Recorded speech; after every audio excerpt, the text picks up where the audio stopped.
Good evening, everybody. Robbie Lastella along for the ride with you tonight. You're listening to the Lastella Report. I'm with my co-hosts Toby Schulman, Drew Shula, and Christian Prosha. Got another action-packed episode with you guys tonight. We're talking everything that happened last night, from the WNBA draft to some MLB news to Team USA for basketball getting announced. And in the second half of the show at 9:30. You can catch Miami Heat beat reporter with Clutch Points, Zach Weinberger. We'll be talking about the Heat as they get ready to play the Sixers tomorrow in the play-in game. Guys, how is your Monday evening going? It's Tuesday been evening. good. It's been good. Getting a little exhausted, but it's been going good, man. I'm excited. It's always a great evening when we're on the Lastella Report. That's my philosophy. So it's a great evening. Agreed. It's a beautiful day in paradise. Christian, we're happy to have you here. We will see. We were praying, fingers crossed, Christian makes it through this whole episode. He's currently in the boonies, internet-wise, so we're praying for the best here. But so we were all on here last night. Last night was Monday. It's not Monday night, guys. I know it's Tuesday. Just tired myself here, but we're making it through. The WNBA draft was last night. Last year for the draft, 572,000 people tuned in. Not bad. That's six figures. This year, 2.4 million people tuned into the draft. That's a 300% increase. And I feel like I don't have the statistics on how that viewership worked out throughout the night, but something tells me that they watched about the first 10, 15 minutes and turned the rest off. I don't know. What do you guys think? How did the thoughts on the draft? I love that many people were tuned in for it. I think draft experience for any sport is fun to watch, but to see that many people focused on the WNBA draft, I think is a great sign for hopefully things to come for the entire league.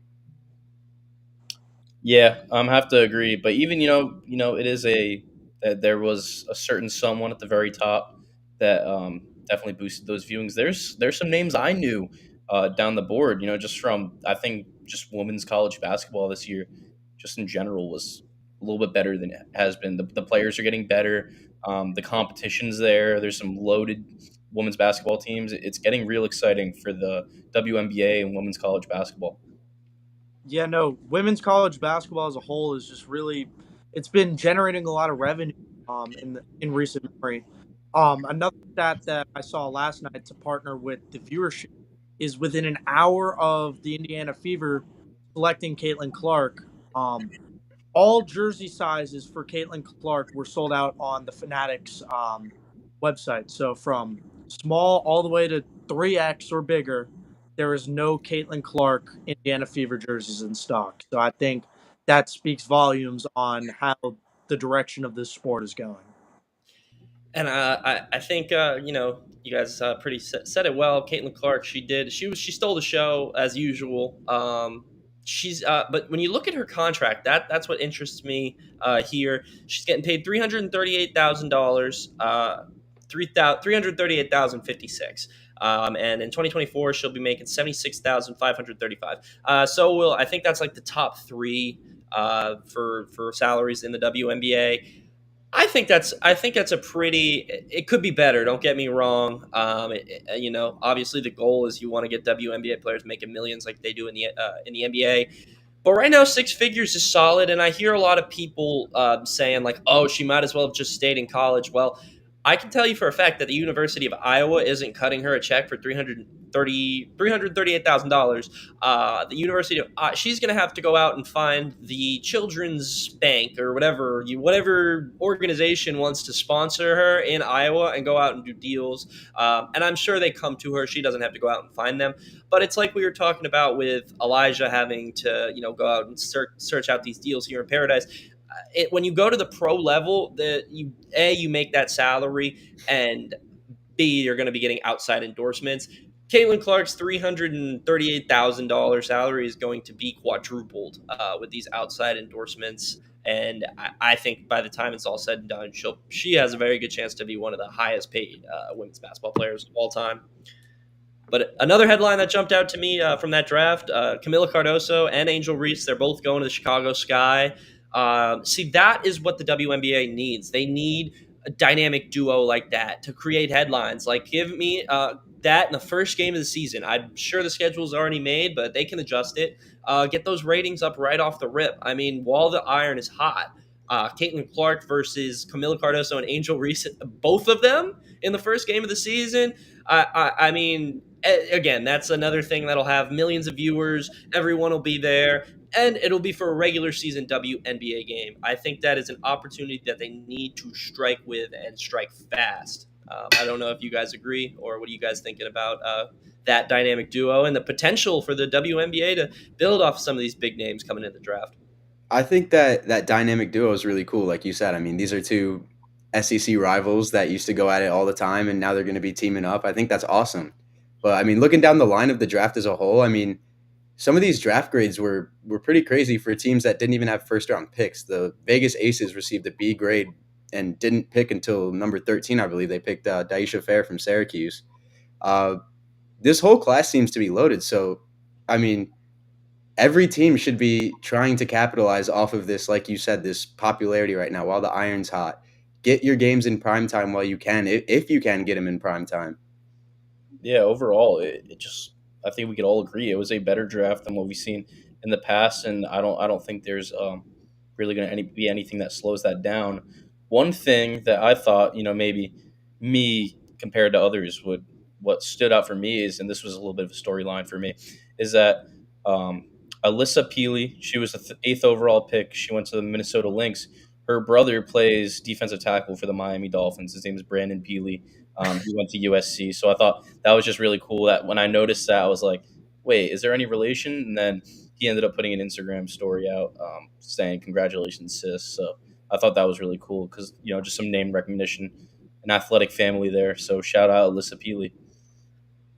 Drew Yeah, never fails to get us that Dolphins connection. Never will. yeah, no, I thought in all this was a great draft. Like everybody's been saying, I thought a lot of teams have been capitalizing off of the star power of this draft because a lot of pretty much every big name in women's college basketball heard their name called. Yeah.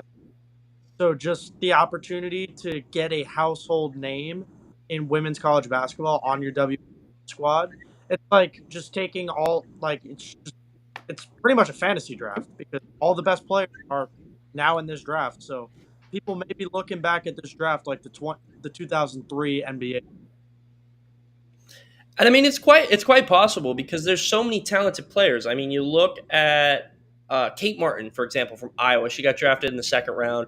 I was she the one that was up there in the rafters and had to come down. I think so. But Yeah. so she complimented Caitlin Clark. She's probably an incredible player in her own right, but she had to shadow Caitlin Clark.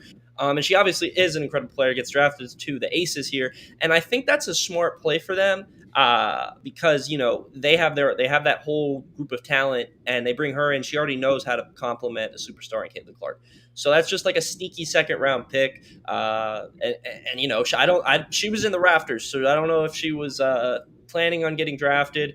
But she did, and now there's another storyline right there. Caitlin Clark's shadow is now in the NBA or in the WNBA. So how is that gonna? Is she gonna come out of nowhere and be this superstar? It's possible. That's the type of things now that WNBA has. They have these. I'm sure they've always had these storylines. I'm just invested right now, and I really think this is a chance for them to capitalize on it. Promotion, PR, the whole nine yards. I think there's a really really hot opportunity right now in the WNBA. But last night also we saw the release. Well, it actually is in like the afternoon, but we didn't talk about it last night. And it's our country. We got to talk about USA basketball. The roster got released yesterday, and today the final spot was filled. We were going to try to fill it ourselves here tonight, but we can throw that segment out the window because Kawhi Leonard's filling that last spot. But rounding out the roster, LeBron James, Steph Curry, Kevin Durant, Anthony Edwards, AD, Tyrese Halliburton, Devin Booker, Joel Embiid, Jason Tatum, Drew Holiday, which is he's an incredible defensive guard, really solid point guard. Don't know if he's Team USA at this point in his career. And then the last person, Bam Adebayo. I love Bam. I'm a Heat fan, and there's even some arguments about his Team USA qualifications. So I'm curious what what your guys' opinion is, Toby and Drew. What you like this team? You think anyone got snubbed? I have a few snubs, but I'll let you guys go first, and then we'll see what's up. Yeah, I definitely have one or a couple snubs. I don't know how Jalen Brunson got left off of here, unless I know there's some sometimes like weird like birthplace things, and I'm definitely not as well versed in basketball, so I just don't understand why he would be left off. Guys like Kyrie being left off as well. I wouldn't say that necessarily surprised me too much, but when you have guys like Drew Holiday and Bam on there, I would think that someone of superstar level like Kyrie Irving would be considered a lot more. But those were the two names that stood out to me right away. I thought they'd maybe for the last spot go to a young guy like Paulo Banchero to try and give him some Team USA experience, because down the line he could be a potential captain. I mean, who knows? But I love seeing Anthony Edwards on here as one of those budding faces of the league. I'll definitely be looking to purchase one of these Anthony Edwards USA jerseys. But yeah, I mean, those are the two snubs that I thought, Kyrie and Brunson. Yeah, for me, and correct me if I'm wrong, but I feel like SGA should be on there. He's Canadian, if I'm not wrong. He's Canadian? I don't know about that, but I'm sure. Yeah, I'm Yeah, sure he would be there if he was American. I But felt that. Devin Booker is someone I'm thinking of. You said Jalen Brunson. That was the first one that came to my head. And then I didn't see Jimmy Butler on the team. I feel like maybe those are a few names that could have been on there. But overall, loaded team as always. But yeah, Drew Holiday was maybe the biggest head scratcher out of everybody, in my opinion. There was a bunch. I mean, De'Aaron Fox, Jimmy Butler, you said, Paul George, James Harden. You look at the Thunder, Chet Holmgren's a guy that could have potentially made the team. When I look at point guard, I really am struggling, and I don't have the stats pulled up in front of me. I'm waiting on it, but how do we do Drew Holiday over Jalen Brunson? I know Jalen Brunson's averaging more points per him right now. The defense, it's a bit of a toss-up. I mean, Drew Holiday is arguably probably one or two best defensive guards in the NBA right now, and I think when you play FIBA style basketball or Team USA style basketball, you need defense. I mean, some of these European teams, they're going to come at you with a different style of basketball, and they're going to need that scrappiness you get from Drew Holiday. But man, I just don't know. Jalen Brunson has been looking really, really good lately, and we'll talk about this with Zach. But if the Heat could give the Knicks a good fight, but if I think the Knicks had the Sixers number this season, and this is the Knicks' chance to push forward, and Jalen Brunson's right at being the catalyst of that. So I'm really shocked to see him not on there. I'm sure he'll use that as motivation in the playoffs, which, of course, he said he didn't really care about it. He said he's dialed in on the playoffs, but mental note for him. And yeah, what Kevin said, Brunson not on the team would be criminal. agreed. Drew Holiday, I don't have much against him, but in this situation, man, I just don't know if he's got him beat. I don't. You guys agree? Disagree? Full on agree. Yeah, I mean, what Kevin said, it's criminal. There's always one though. I feel, in my opinion, that you're like, how did this guy not make it? How did this guy? How did Joel Embiid qualify for this team? Wasn't he born in Africa or like Cameroon, if I'm not wrong? Like, I don't know. Don't know how that works. Well, I'm sure. I think he's an American citizen by this point. I'm sure, but yeah, I mean, there's some other names. I mean, you could have argued like Paolo Banchero at this point, Jared Allen. I don't think so. I mean, you look at the dream team. Like I have them to Michael Jordan, Karl Malone, Charles Barkley, Magic Johnson, Patrick Ewing.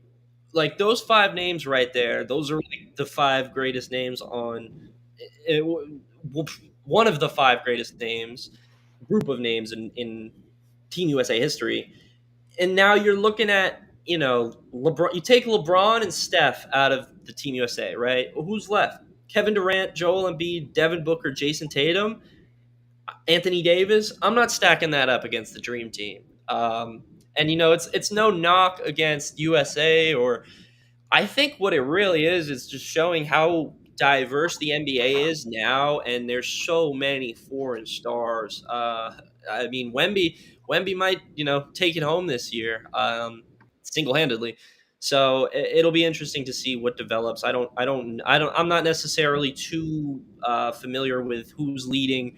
What I think last year it was Australia that gave us a run for our money, right? I don't necessarily remember when we played in the FIBA if it was last year or 2 years ago, but Team USA basketball, I think they need to either make some noise this year or they're gonna face some critics because outside of like I said, outside of LeBron, Katie, and Steph, it's just not like the Team USA's of the past, in my opinion, at least. One name I forgot, and what are your guys' thoughts on Jamal Murray? I feel like him over. Is he Isn't also? he? I think he's also Canadian. Yeah. Dude, I don't So know. what? What's It's so hard to tell, dude. so? I But don't what know. I'm hearing right now, though, is that Canada is stacking up a pretty. Oh, they're good- gross. They're Well, gross. We got SGA, who is probably the league MVP.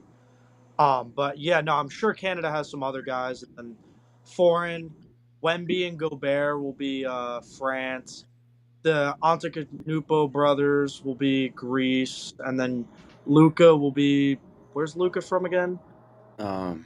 Slovakia, Slovenia. Yeah. Slovenia, and then Jokic will be from wherever he's from. Um, but yeah, no, I think that this team is good. It, Jimmy Butler should be on the team, and Drew Holiday. That one was head scratching. There was a lot of memes about having Drew Holiday over guys like Zion, and you guys mentioned some other guys, but yeah, no, I think Drew Holiday is the biggest question mark. Obviously, we'll see how that goes, and yeah. Do you guys think at this point, like Team USA basketball, like I feel like in like the early 2000s, Dream Team era, I wasn't alive for the Dream Team era, but that one Team USA team where they were all in the Wendy's together, it was like LeBron, D Wade, Chris Paul, like that one. Like I don't know. Does it seem like like international basketball like that, the Olympics, the FIBA, is it just not as important to these guys anymore? Is the money like in the NBA good enough that they don't need to go overseas? I don't know. What do you guys think? Is Team USA basketball not as prominent as it once was? I just don't think it's in the forefront of their minds enough for it to be more important to them than like the NBA or anything else. I mean, especially when you have the in-season tournament to worry about now, and then hopefully playoffs. I mean, it's so much for these guys back home to think about, and then they kind of just get thrown into international basketball. So I just think they have way too much on their mind to make it that much of a priority. But I feel like it definitely has lost that like bit of like just the team chemistry from like what was it 2012, that team like on the plane, like with all them singing and Carmelo was just like there. Like I miss that. So I just think these guys are way too focused on the NBA, and not that they shouldn't be. I mean, it's just they can't seem to turn it on like that for international basketball. Yeah, that's what it is. I mean, this is something that they don't get, an upgrade in their paycheck. It's not added to their salary. Playing for Team USA and winning for Team USA, it's like that. It's a business, and overall, it's just the NBA comes first to all these guys, and as it should, in my opinion. But it would be nice if just like back in the day, it was, in my opinion. Yeah, no, like the comment that literally just came through said, I just think the level of competition around the world is rising to the occasion. Where if you look at some of the best guys in the NBA, they're all international players. Giannis, Jokic, Shea. Luca, Wemby, those are all dudes. And before, apparently, this year, Embiid, because Embiid played for Cameroon in 2020 or 2021, technically, when the Olympics because of COVID.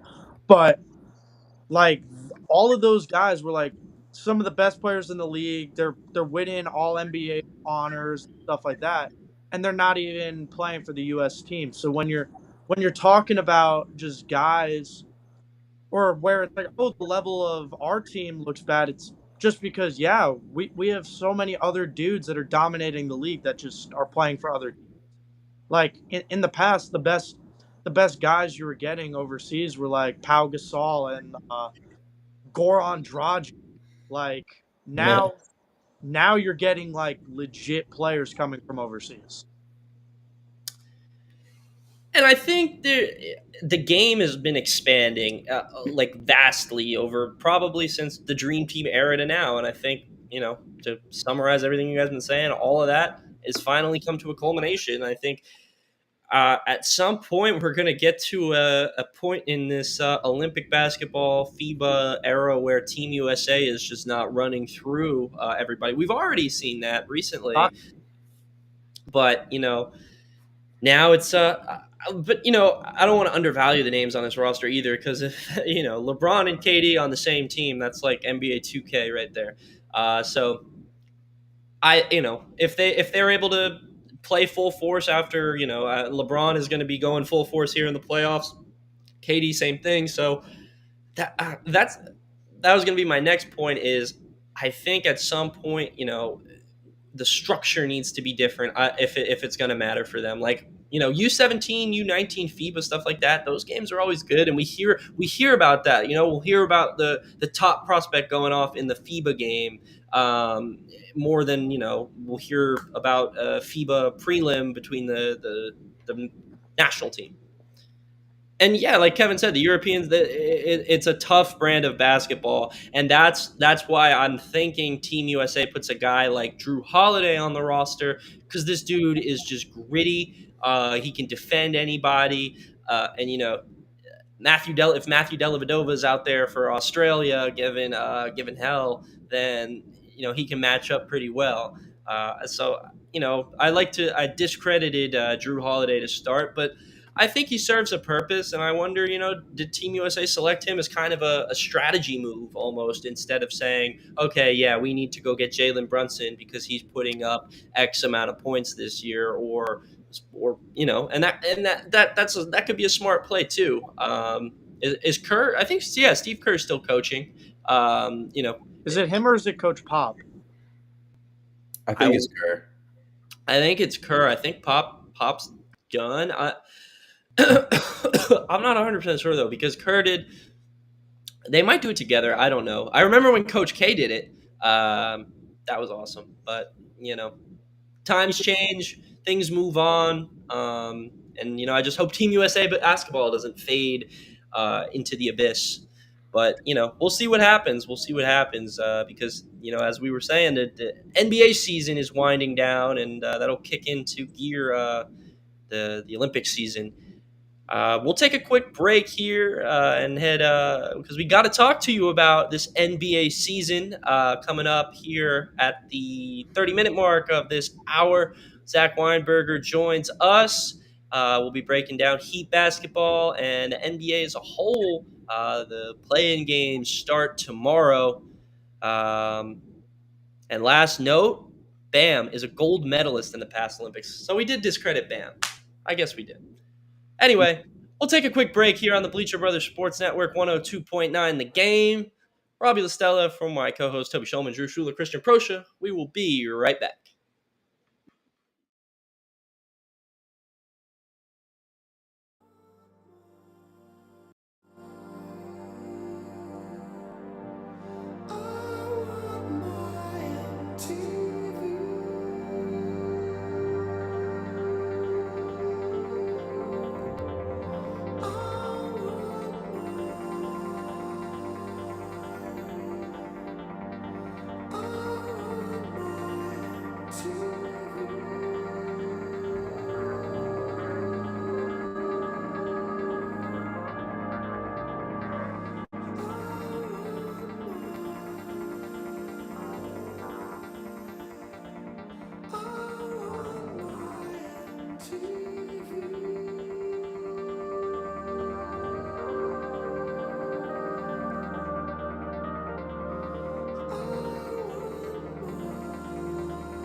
There's a guy in the steel toes covered in dirt, just a rock and roll t-shirt, headed to work with a pack of Red Man in his pocket.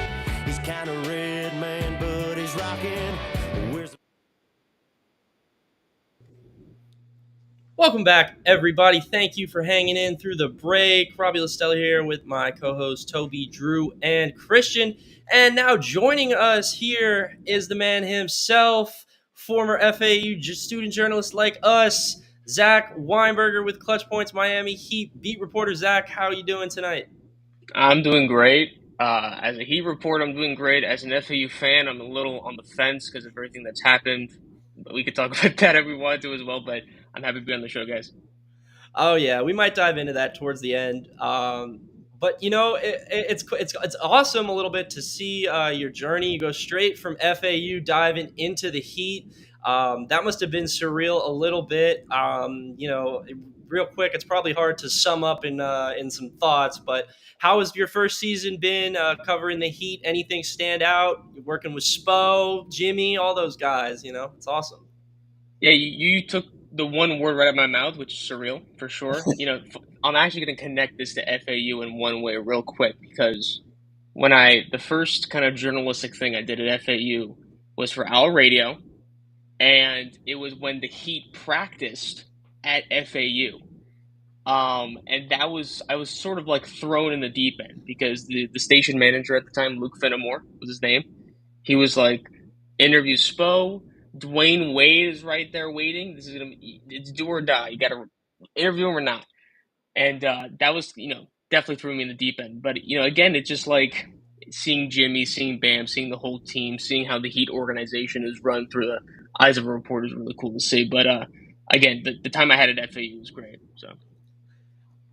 They came back this year. I didn't actually get to make it out to the practices this year, but that's the cool thing about FAU is they provide all these opportunities for their student journalists, and it sets you up for success pretty well. You got to ride through this regular season, which it kind of worked out a little bit to be like a normal Heat regular season, a little bit, in my opinion, at least from the outside. I haven't been dialed in. Correct me if I'm wrong, but has it been one of those Heat regular seasons where, okay, the first half of the season we're snoozing, and then they start picking it up towards the end? I think they won 7-3 over their last 10. Yeah, I mean, pretty much except for one little thing, because usually, they go through the losing skids. They went through like a 7-game losing skid in January. They had like a 7-game winning one earlier in the season. It's a very always inconsistent year filled with injuries and everything of the sorts. The one thing that's been a little different though is like they'll beat the really good teams and lose to the really bad teams. And we got the latter. We didn't really get the former all that much, except for a very quality win against the Knicks pretty recently. Yeah. So that's been a little bit of an issue. And obviously, as we head into the play-in for tomorrow, as we head into the playoffs in general, you got to have that concern. But even still, I feel like if you doubt the Heat, it's almost a recipe for disaster. So I don't want to say that they're going to just lose tomorrow, even though my the brain says that they probably will. It's just that, again, the play that they've been doing throughout this season doesn't point to an NBA Finals reappearance. But again, I didn't think the same way last season. So they're strange. But again, if there's a team that can do it, it's Spo, it's Jimmy, it's Bam, and the guys. They're definitely built for it. It's just that, again, can they recreate the magic? And then we'll have to see. We will, and the play-in game versus the Sixers. It's not the easiest draw. They got out of having to play the Celtics, or if they beat they got out of that side of the bracket of having to play the Celtics. They got into the play-in game against the Sixers, setting themselves up against, if they win that, they got to play the Knicks. But the Sixers is not, it's not a matchup they can look past. Tyrese Maxey gave him some problems in every game this year. 30 points, and Terry's out. My roommate actually came in and popped in and told me that before we started. He's like, make sure to ask. So I am going to ask. Terry's obviously a pretty good defender. And I'm assuming, I don't know for a fact. I mean, Jimmy might have picked up Maxey, but I'm assuming, Terry would have helped out a little bit defensively on Maxey. So What's the Heat's game plan looking like now? How is that Rozier injury gonna hurt them? What do you think, Zach? I think that when it comes to Rozier being out for the game, which is pretty huge, but again, he's been out for the past 4. Tyler Hero needs to have a great game on both ends of the floor, and on offensively, Terry Rozier. The one thing that I really liked about how he adapted to the Heat sort of play style was that, again, with Charlotte, he was one of the 2 main featured guys on the team, so he would just score over 20 points per game. But when you enter in a Heat team that already has 3 guys that pretty much do that, you got to be sort of a complementary piece. And I thought he's been doing that pretty well, especially as the point guard was facilitating very well. Definitely an upgrade over Kyle Lowry, who they're going to face tomorrow. But Tyler Hero is going to be key because, again, he's kind of averaged a career high in assists, I think about 4 a game. But again, in the last 10 games, he's been pretty well in terms of the games that he's actually played in, because he missed 20 games this year with a foot injury recently. But again, he's going to have the game of his life. He has to. But again, to me, I'm focusing on how Bam is going to stop Embiid, because whether Embiid is at 100% or not, he's still just at a danger to score 30. And to me, that's going to be huge. If there's a guy that can defend him or at least maintain him to a certain degree, it's going to be Bam. But I'm interested to see how they also defend Maxey, because if you let Maxey, because there's a couple of games where we beat the 76ers, we kind of let Maxey go off and just had to focus on the rest of the guys not really going off as well, like a Tobias Harris and people like that. So it's going to be interesting. And again, having Duncan back in the lineup, he's probable for the game. Huge. Kevin Love, again, being that primary backup center for Bam, providing that spacing and the veteran leadership, it's just going to be huge for them. So again, I don't think it's going to be just like a runaway for the Sixers. If there's a team that's adapted well to them, it's the Heat. It's just that, again, having that 1-2 punch in Embiid and Maxey might throw them off guard, because in the 4 matchups, Embiid's only played in 1 and was the most recent one. So I'm interested to see how they adapt throughout the game.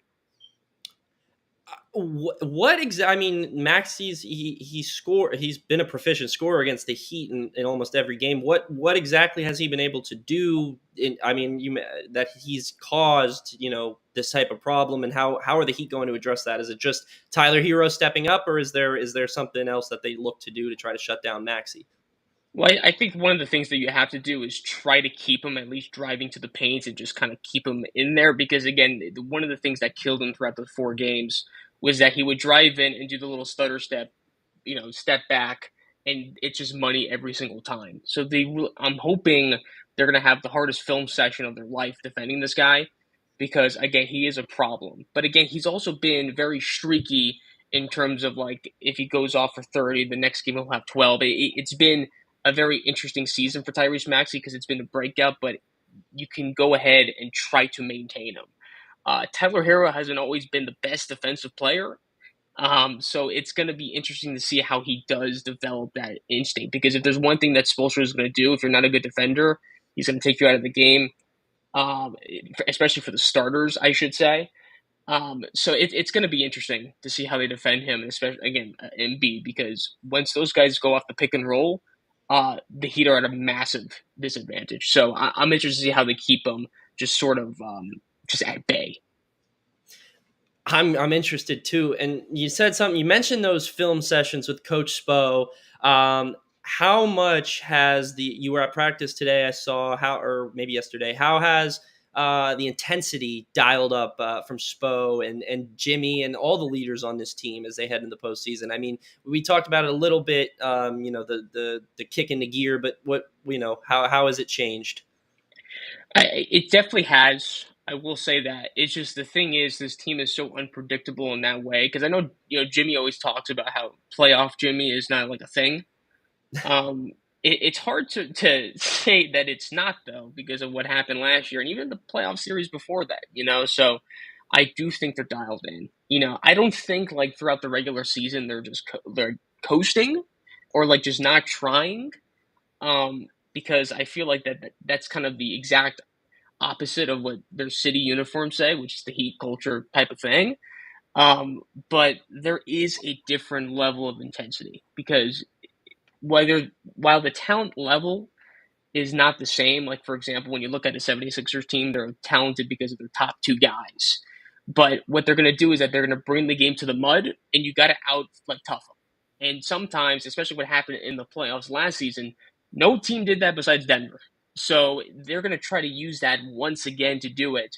And we'll see how much they dirty up the game and if they come out with a win.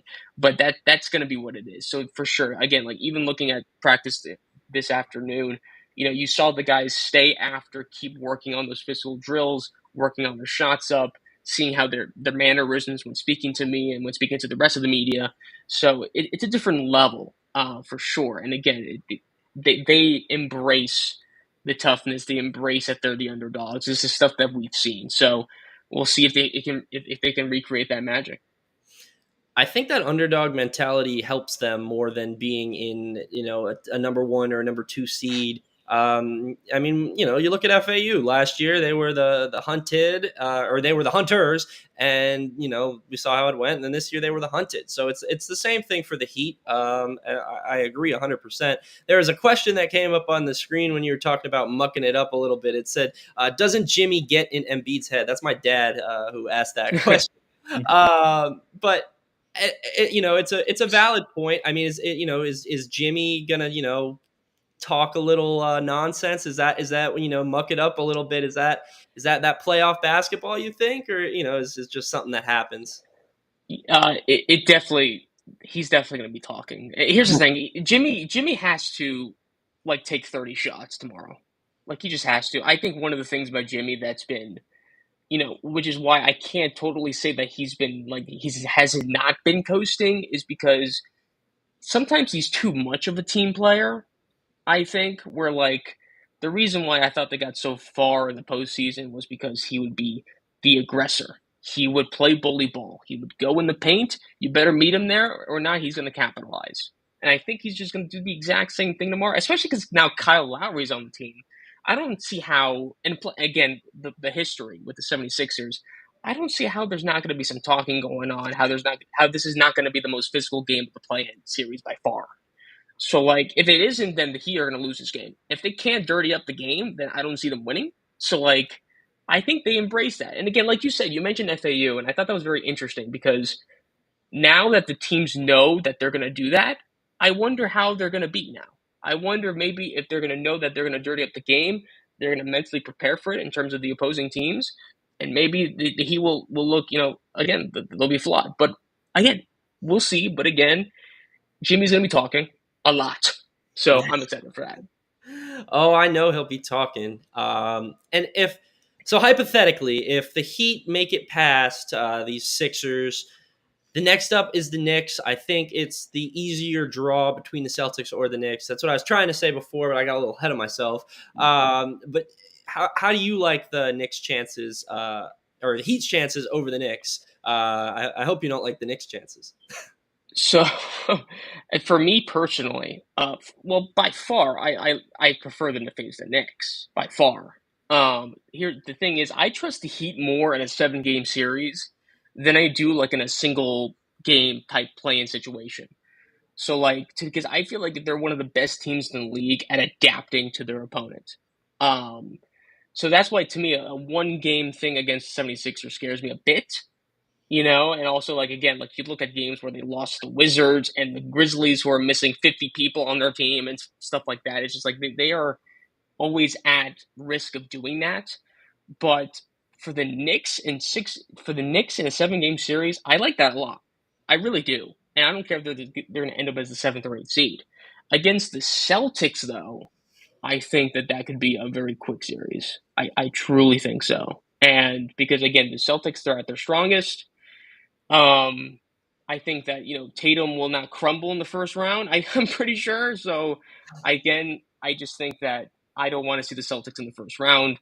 I know that they've had, these two teams have had so much history together, but I really do like them against the Knicks in a 7-game series. And again, that's not just being like the homer talking. That's true. I like that matchup a lot. So that's why to me that this game is a must win. It really is. That's definitely, I mean, I feel like that's how a lot of Heat fans look at it when, Heat and 7, Heat and 4. That's the comment section always. So when it gets to series time, Heat fans are confident, and I have a feeling those Heat players, they're just as confident themselves. But Are you a Knicks fan by chance? I am not. So I'm a Heat fan. So my Okay. family is from Long Island. I'm a Yankees fan. I'm a Giants fan, but I'm a Heat fan. That's My dad, disgusting. I know. My dad didn't watch too much pro hoops, so I kind of got to pick that team myself. The other two I stole from him. But it benefited me when I was a kid. Knicks weren't the best. The Heat, obviously, when I was a kid, it was the glory era of Heat basketball. But it would have been interesting if I grew up to be a Knicks fan. I would have had all the Melo jerseys. I would have been a Jeremy Lin fan for sure. Oh yeah. But we were just talking about the Celtics. How did they go? I mean, the Heat last year to now they're one of the most dominating teams in the NBA. What flipped the switch? Was the talent all there and it's all clicking, or did Joe Mazzulla all of a sudden work some magic? I don't know. I definitely think a lot of it is definitely the additions. Like obviously, a core with Jason Tatum and Jaylen Brown's really good in itself. But when you add guys like Kristaps Porzingis, when you add Drew Holiday, I mean that's just huge. I mean you're adding in two pretty damn good players to your team to an already pretty good team. So I just think they're again even in the couple matchups that the Heat have had against them, the Celtics are just way larger in size. And to me, that's what the Heat, one of their flaws is that they're pretty much undersized because Bam is not the tallest center in the world. And sometimes at the 4 spot, before they really started to use Jovic at the 4 spot, it would be like Caleb Martin or Haywood Highsmith. Good players for the rotation, but for the 4 spot against a team like the Celtics, it's just going to get dominated each and every time. So to me, that's why the Celtics always scare me because of the size of how good they've been. And I know people are just going to well, Jason Tatum is just going to flop in the playoffs and it's going to be an easy win. I don't think that's what's going to happen. And real quick, I do want to say that Kevin's right about OG Anunoby. That's going to be, that him versus Butler. If that's going to be the matchup in the Knicks, that's going to be a must watch because that might be the most physical matchup of the whole playoffs. I think they have a good shot against them, though. But back to the Celtics, again, they just scare me. They're the number 1 seed for a reason. Realistically, I think they're going to go to the finals. And, again, we'll just see what happens. That trade that the Knicks made to get OG Anunoby, it's probably one of the most best in-season additions I can think of in quite a while. It's worked for them magically. He fits right alongside Jalen Brunson, complements him pretty well. I didn't know how he was going to fit the New York media. He's very soft-spoken, but New York media is loving him because he's hooping right now. I mean, he's just a Tom Thibodeau type of guy. Like if Tom's going to play someone for 48 minutes, it's going to be him, and so I think that he fits that so well and he just makes the team so much better defensively for sure, which again, when you get into the playoffs and the game slows down, you need that defensively. So that's the one thing that's going to definitely, again, overwhelm the Heat. If they get past Joel Embiid and Tyrese Maxey, this is always, again, a big if. And just wanted to throw in my dad, I guess, clarifying that he was a pro sports fan. Thanks for clarifying, Dad. I didn't forget. I did forget. That's a lie. But anyway, Zach Weinberger on the Lastella Report. You guys are listening in. Toby, Drew, have you guys had any questions for Zach, or are you guys just enjoying the ride? I've got one actually. Zach, so the team looks a lot different than last year. They're in the same position pretty much, but they don't have Max Strus, Gabe Vincent. I mean, now they rely on guys like you said, Jovic and Jaime Jaquez Jr. I mean, having guys like that in their postseason inexperience, do you think that is more going to hurt the Heat, or do you think that it makes them more of a well-rounded team? I think it definitely more so the latter, but I think my true answer is that it's literally, to me, like indifferent. The reason why I say that is when the Heat lost Strus, Vincent, and several other people, and people said, well, they're a worse team. I again, like they're good players. Don't get me wrong. It's just that I think that they're not in like difference makers in terms of playoff success. They're good players. It's just that again, there's always the discussion about does Spoelstra really elevate the players? I think there's a little truth to that, but they make them better players for other teams, whether it be again Strus in Cleveland, or even just right now what Vincent's doing with LA in the few games he's been in because he's been hurt for most of the season. I like Jovic a lot, and I think he is going to be part of the future for the Heat. It's funny because there's that joke about Tatum being like 19 years old, even though he's like way older than that. That's kind of me with Jovic. He's only 20 years old. You know what I'm saying? He's only 20 years old, and he's playing at a pretty great level for what he is at the 4. So, yeah, it's going to be pretty interesting. And again, I think Jaime has had a really good rookie season. So I think that those guys are going to be difference makers and X factors going into this postseason. Yeah. What's up, Zach? I got a little bit of something different. I remember you catching me in the line at Houston at the Final Four. I remember. I remember that story. So good times. I guess you talked about starting for what was it? You were Owl Radio is kind of where you started a little bit. Is that kind of just where it all started? Because obviously, you're working for the Heat right now. I'm sure that's kind of a dream job of yours. Yeah, it started with basically simultaneously with Owl Radio and then University Press. I would say most of my work came from University Press because I became the sports editor and then the editor-in-chief there, and then went to the Palm Beach Post and stuff. But Owl Radio, again, I was on the shows. I would call games for baseball, basketball, football. I loved FAU student media a lot, so it's cool to see the people that are doing it now, whether it be for you guys with Bleacher Brothers, University Press, Owl Radio, all that stuff. I think it's so great to see. And so that's where I started. And again, covering one of my favorite teams is definitely a dream job for sure. But, again, I'm grateful for that. I'm grateful for what I did in FAU. And again, I think that you guys are just going to kill it. So it's going to be a good time. Awesome. Appreciate that. And I do remember, again, I remember when I saw you there, that whole March Madness run was just crazy. It was insane. It was madness. So I'm hoping, John Jacobs. I like John Jacobs a lot. I think that introductory press conference sold me. I think he's a good replacement for Dusty. So I'm happy about that. Fingers crossed. Yeah, fingers crossed. We'll see what happens the next few weeks. That'll give us a good indicator where we'll be at. For sure.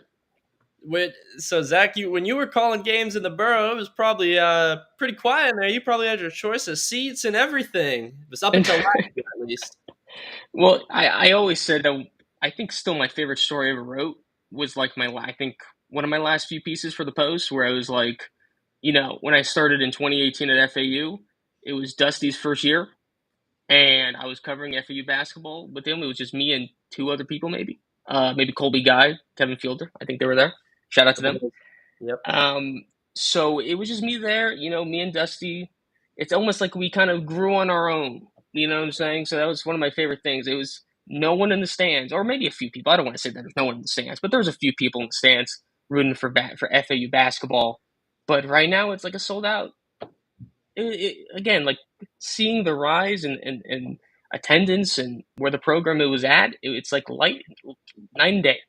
So yes, a lot of seats that anybody could have sat in. It was almost to the point where you could hear me, people could hear me commentate the game. But I'm happy the borough's packing, man. It's so awesome to see. So from your perspective, you like the Jacobs hire? You like the staff additions? You get to see that at all?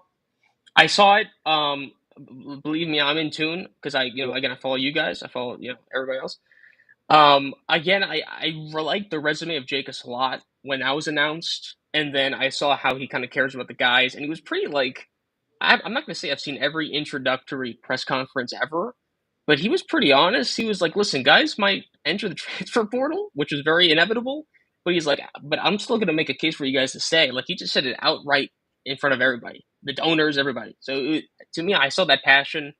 I like the guys brought in an NBA executive. He kept Abernathy. I really like that. Just kind of, again, bringing him back because I like the additions, but I also think you should keep some guys that have some sort of stability. Yep. And he's a huge part of that. So I'm but again, it's going to take some time. Like I think that this next season might be a little rough. Again, like Drew said, we'll see what happens in the next couple weeks. But like, I think people got to like just wait, be patient. I know the past 2 years were really exciting, but like, I think you got to be patient. Now, football is another story, but it is what it is.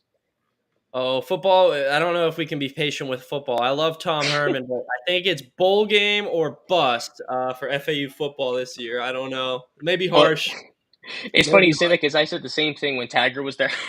So we'll see how that is. And I was a fan of Willie. But that I was probably biased because he was very nice to the media, so it was very good complimentary there.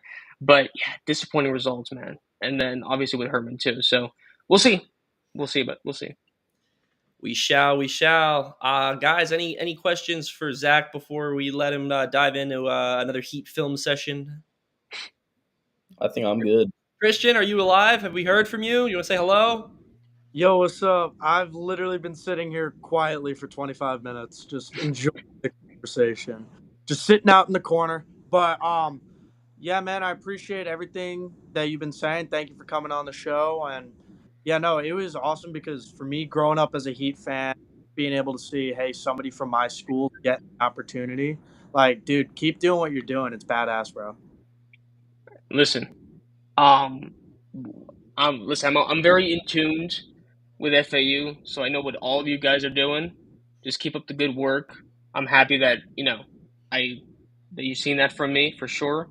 Just know that again, like people think the whole FAU thing is like a small school and all that sort of thing. Like it is, but again, like there's a lot of charm to it. There's a lot of successful people that will help you guys, get, just grow. And again, it's FAU is great. So I'm hoping that you guys have the same experience there. So.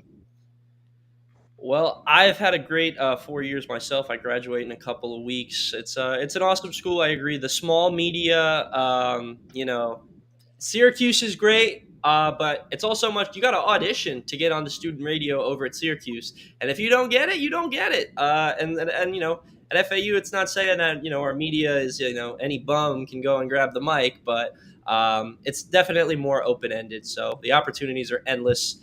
As you can see, Zach has capitalized on those opportunities, and you could catch him courtside. Or no, you might not. You're not going to the game tomorrow, are you? Are you going to the game? No, I'm not going to the game, but again, I'm hoping wherever they fall in the first round, I want to be there badly. So we'll see. We shall see, Zach. Thank you so much for hopping on the show tonight. If the Heat make it through, we might have to have you back on. We'll talk about the Knicks. Absolutely. Hopefully the Knicks. If not, Celtics. But we'll see. We'll see. We shall see. Zach, thank you very much. Alrighty, we are winding down with the Lastella Report here tonight. Toby, Drew, Christian, how'd the show go? You guys have any winding down thoughts here? We got 2 minutes 15 seconds. No, I'm good. I thought it was a good show. I don't know about you guys, but I thought we did good. Thought it was a great show. Hopefully I know Christian and Toby and Robbie are all Heat fans. I can't say I'm a fan, but I'm a fan. If you kind of catch my drift, I'm not really an NBA guy. But yeah, hopefully the Heat win tomorrow for all of your guys' sake and for Zach's sake. And yeah, just a great show as always on the Lastella Report. No better Lastella Report. But it's